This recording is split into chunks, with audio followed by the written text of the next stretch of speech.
Assalamu alaikum warahmatullahi wabarakatuh. Today we are going to study standard 9th geometry practice set 3.1 part 3. अजीज तलबा तलिबात, आज हम पढ़ने जा रहे हैं 9वीं का ज्योमेट्री प्रैक्टिस सेट 3.1 हिस्सा 16 पार्ट 3. ओके, इससे पहले हमने क्वेश्चन नंबर 1 to 6 सॉल्व किया था इस एक्सरसाइज का. आज हम 3 क्वेश्चन सॉल्व करने जा रहे हैं. 7, 8 एंड 10. 9th क्वेश्चन जो है ओमिटेड है. ओके, क्वेश्चन नंबर 7 देखिए. क्वेश्चन नंबर 7 में ट्रायंगल ABC दिया हुआ है, मुसल्लस ABC, और इस मुसल्लस ABC का एक जाविया C, उसका मेजरमेंट दिया गया है 70 डिग्री 70 दर्जे. जाविया A का नासिफ AO और जाविया B का Nasif BO. Angle bisector of angle A AO and bisector of angle B is BO. जैसे कि हम जानते हैं बाइसेक्टर या नासिफ हो जाविये का, तो जाविये को एंगल को 2 इक्वल पार्ट्स में डिवाइड करता है. तो हमने दोनों इक्वल पार्ट्स को कंसिडर किया है, x x यहां पर, और दूसरी तरफ एंगल B पर आप देख सकते हैं y y हमने कंसिडर किया है. और इस क्वेश्चन में पूछा हुआ क्या है, what is asked in this question, the measurement of angle AOB is asked. तो फिगर नहीं दी गई है, हमने क्वेश्चन को पढ़कर फिगर बनाई है. ट्रायंगल ABC, एंगल A का बाइसेक्टर, एंगल B का बाइसेक्टर, और इस तरफ दोनों बाइसेक्ट होने वाले एंगल्स को हमने x x मान लिया है ऑफ इक्वल मेजरमेंट्स, और इस तरफ एंगल्स को y y मान लिया है. ओके, ठीक है. अब देखिए, जो हमें फाइंड आउट करना है वो है एंगल AOB. इस छोटे ट्रायंगल का एक एंगल है AOB.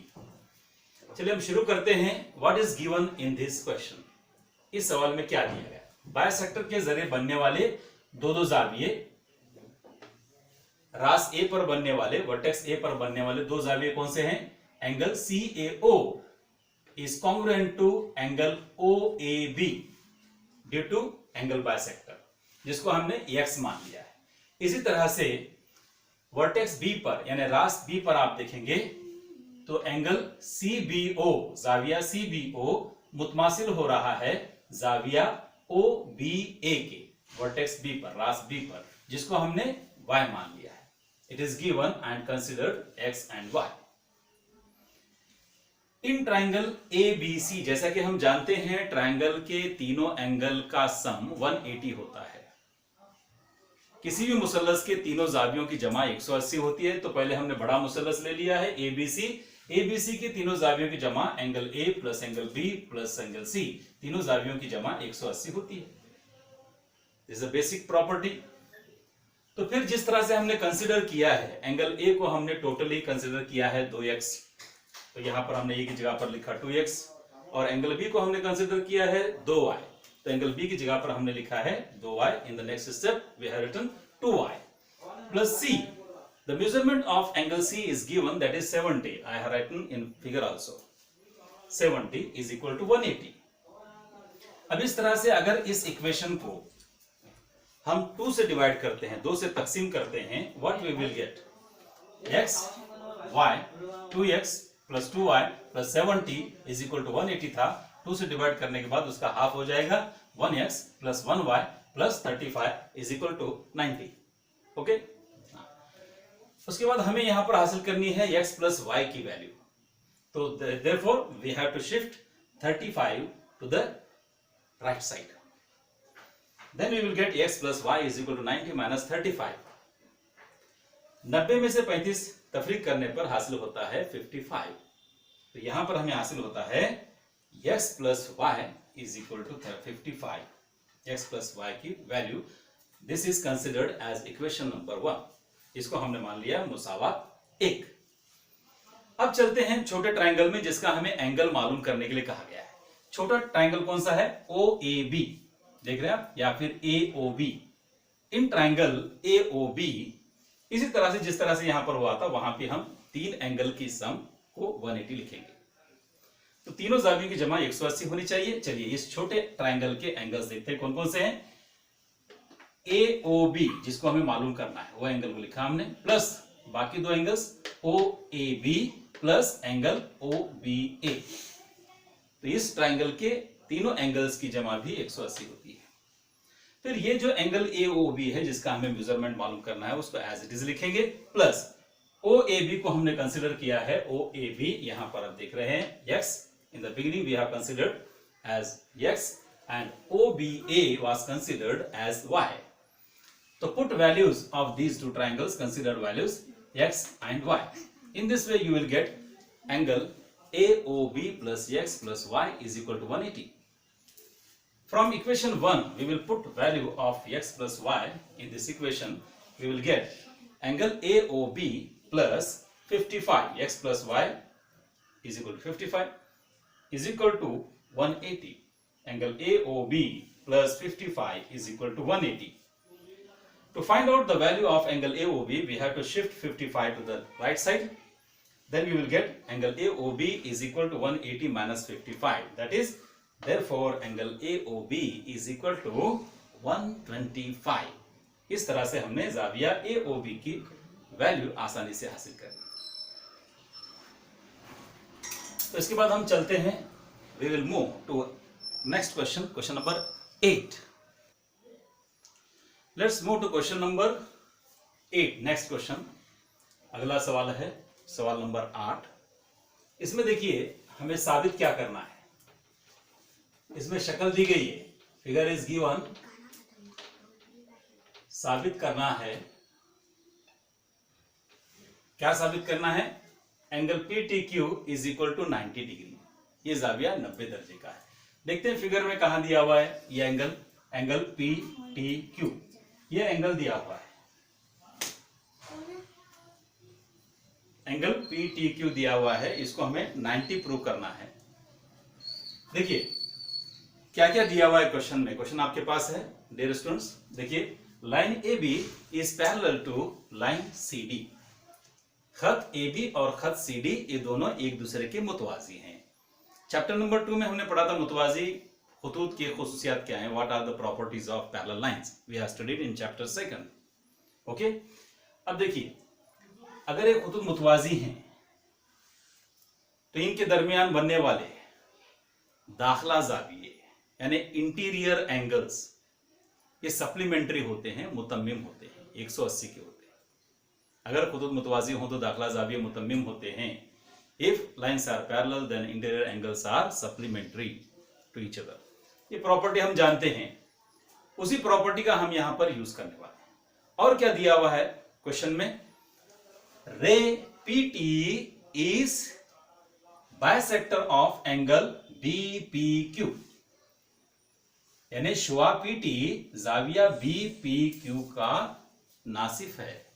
नासिफ है तो एंगल को दो इक्वल पार्ट्स में डिवाइड करता है। देखिए हमने इक्वल पार्ट्स को कंसीडर किया है x एंड x। इसी तरह से दूसरी तरफ देखेंगे आप, रे QT is bisector of angle PQD और DQP। इसी तरह से दूसरी तरफ वर्टेक्स Q पर देखिए जाविया PQD का नासिफ है शुआ QT, और यहां भी दो हिस्से इक्वल होते हैं तो हमने यहां पर दोनों हिस्सों को y y मान लिया है। ओके, तो यहां पर हम क्या करते हैं, पहले की तरह ही सेम क्वेश्चन नंबर 7 की तरह ही, व्हाट इज गिवन P, इससे बेहतर है कि पहले हम इसको कंसीडर कर लें x x y y को। Angle BPT is congruent to angle TPQ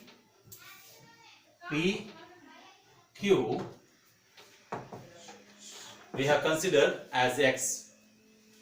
Similarly, angle DQT is congruent to angle PQ और TPQ।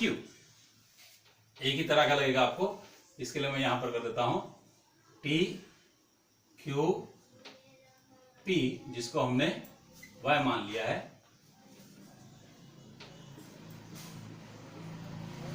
these are given statements we have written mathematically। ये दोनों बातें दी गई हैं। नासिफ के जरिए ये दोनों जाविये बराबर होते हैं, इसको हमने x फर्ज किया है। नासिफ के जरिए रास क्यू पर आप देखते हैं तो ये दोनों जाविये बराबर होते हैं, जिसको हमने y मान लिया है। और एक जो चीज दी गई है यहां पर, AB is parallel to CD, it is also given। Urdu वाले लिखें दिया हुआ।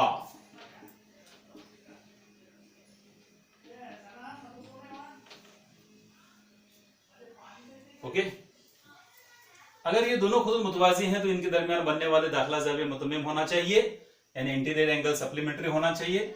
इंटीरियर एंगल्स कौन से हैं भाई? वो BPQ प्लस DQP, इन दोनों की जमा 180 होनी चाहिए। क्यों होनी चाहिए? हम यहां पर रीजन लिखेंगे, इंटरनल एंगल्स, दाखिला जाविये। ठीक, जहां जहां जरूरत होगी वहां पर मैं उर्दू में भी लिखा करूंगा उर्दू वालों के लिए। अब BPQ इसको हमने मान लिया है 2x और DQP इसको हमने मान लिया है 2y is equal to 180। Again पिछली बार की तरह बाय डिवाइडिंग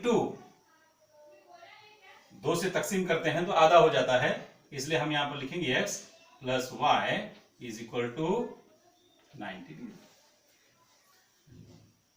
लेकिन अभी भी हम वहां तक नहीं पहुंचे जो पूछा गया है। हमें प्रूव करना है angle PTQ is equal to 90। अब हमें जाना होगा इस छोटे से ट्राइंगल में PTQ में। मुसल्लस PTQ में देखिए, इन ट्राइंगल PTQ, मुसल्लस PTQ में इसके भी 3 एंगल का सम 180 होगा। चलिए कौन कौन से एंगल हैं देखिए। एक एंगल है TP, जो मालूम करना है वही लेते हैं, PTQ पहले लेते हैं, इससे आपको आसानी होगी। PTQ plus TPQ plus TQP, तीनों का सम 180 होना चाहिए। अब PTQ एंगल हमें मालूम करना है, इसको हम एज इट इज लिखेंगे। TPQ ये x है, TQP ये y है, 180। We have value for x plus y की वैल्यू है हमारे पास। चाहे तो इसको आप इक्वेशन 1 कंसीडर कर लीजिए। You can write from equation 1। मुसावात 1 से x प्लस y की वैल्यू यहां पर लिखते हैं 90 इज इक्वल टू 180। तो angle PTQ plus 90 is equal to 180 हो रहा है। PTQ में 90 को मिलाने से 180 हो रहा है। तो इस तरह से प्रूव हो जाता है कि ये जो PTQ है ये एंगल भी 90 का है। हेंस द प्रूफ, यहां पर साबित हो जाता है। Dear students, let's go towards question number 10। अब देखिए सवाल नंबर 10 हल करते हैं। बहुत ध्यान से देखिएगा, ये सवाल वैसे आसान है,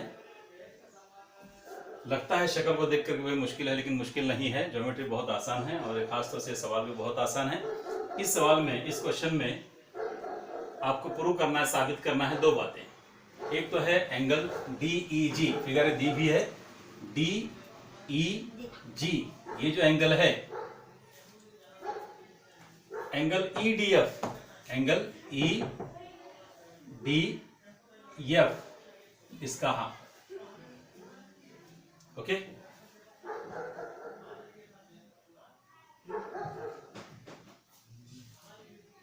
EDF का हाफ है,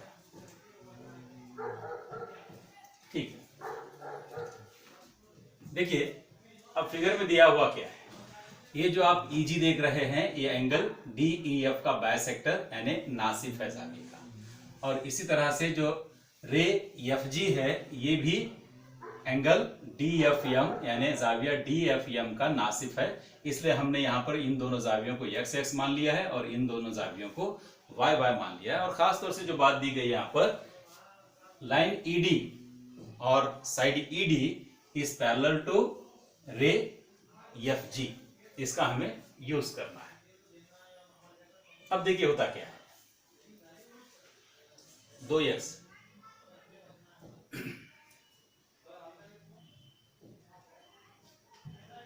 DEG हाफ है EDF का, इक्वल हो जाएगा। ठीक है, देखिए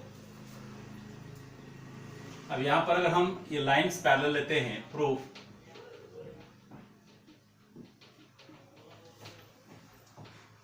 DE is parallel to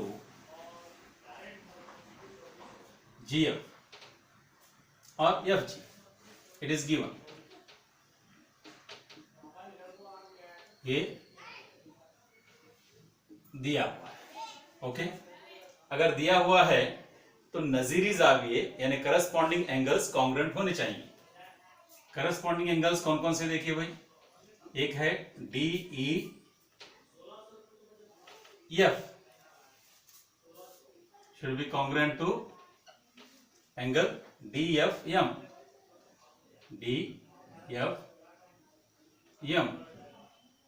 okay. यहां पर लिखेंगे करस्पॉन्डिंग एंगल्स, उर्दू वाले लिखेंगे नजीरी जावी। अब DEF को देखिए, फिगर में देखिए DEF को हमने 2y मान लिया है,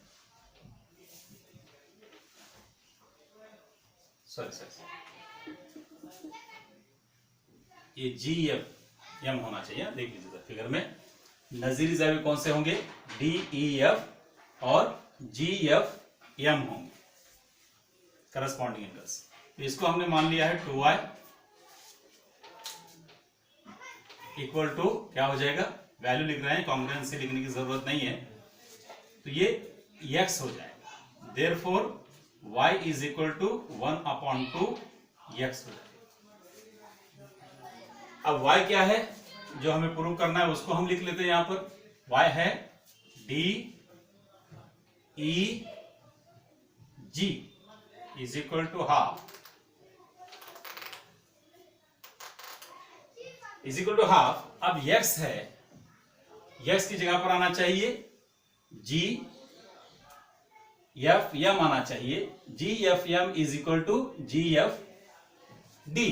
तो हम यहां पर लेंगे GFD because GFM is congruent to GFD, बराबर।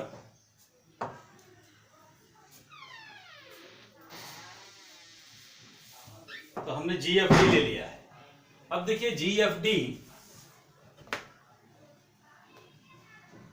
GFD जो है ये कॉन्ग्रुएंट होगा, GFD कॉन्ग्रुएंट होगा किसके, EDF के, EDF के। These are alternate angles. कौन से हैं ये, मुतबादिला जाविये, मुतबादिला जाविये हैं, इसलिए DEG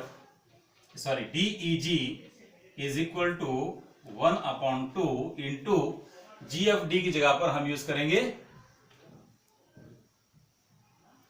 EDF। इस तरह से पहला हमारा जो स्टेटमेंट प्रूव करना था वो काम हो गया।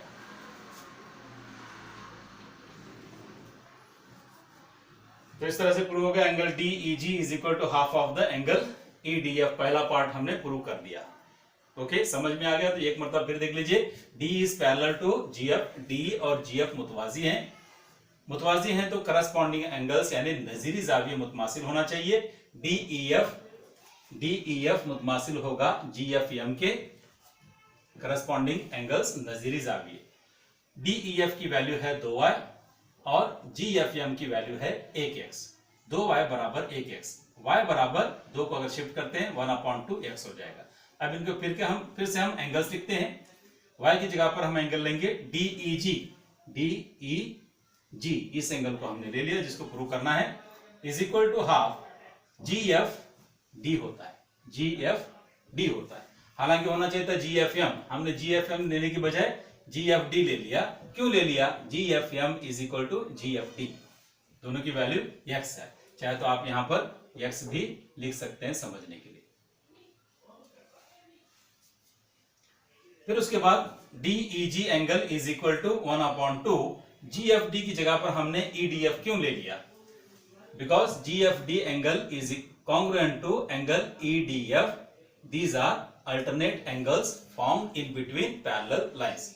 हमने जाविया GFD की जगह पर EDF क्यों ले लिया है? बाजू में दिया हुआ है हमने, क्योंकि GFD और EDF दोनों मुतमासिल होते हैं, क्योंकि ये मुतवाजी खुतूत के दरमियान बनने वाले मुतबादिला जाविये हैं, इसलिए मुतमासिल। तो यहां पर ये पहली चीज हमारी साबित हो गई। अब हमें दूसरी चीज को देखना है, EF और EG को बराबर साबित करना है। चलिए, अब ये साबित हो गया कि भाई ये x है तो ये भी x है। ओके, अब अगर ये y है तो ये अल्टरनेट एंगल्स देखिए, ये भी y हो जाएगा। DEG EGF। तो नेक्स्ट के लिए, सेकंड प्रूफ के लिए हम फिर पैरेलल लेंस की प्रॉपर्टी को यूज करते हैं। D is parallel to GF, therefore alternate angles DEG मुतमासिल होगा, कॉन्ग्रुएंट होगा DEG EGF की। EGF ये दोनों की पैमाइश y होनी चाहिए। क्यों ऐसा हो रहा है? क्योंकि ये अल्टरनेट एंगल्स मुतबादिला जाविये। ओके, अब अगर हम मुसल्लस GEF में देखेंगे या EFG में देखेंगे, EFG में, मुसल्लस EFG में देखिए गौर से, तो दो जाविये यहां पर इक्वल हो रहे हैं। एंगल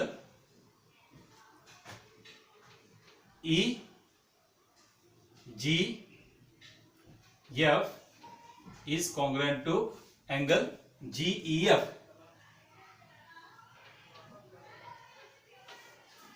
ये दोनों एंगल इक्वल हो रहे हैं बाय आइसोसेलेस ट्रायंगल थ्योरम। अगर किसी मुसल्लस के दो जाविये मुतमासिल होते हैं तो उनके मुकाबिल के जिले भी मुतमासिल होते हैं। If two sides of any triangle are congruent, then opposite sides are also congruent. It is said in the isosceles triangle theorem. By isosceles triangle theorem, isosceles triangle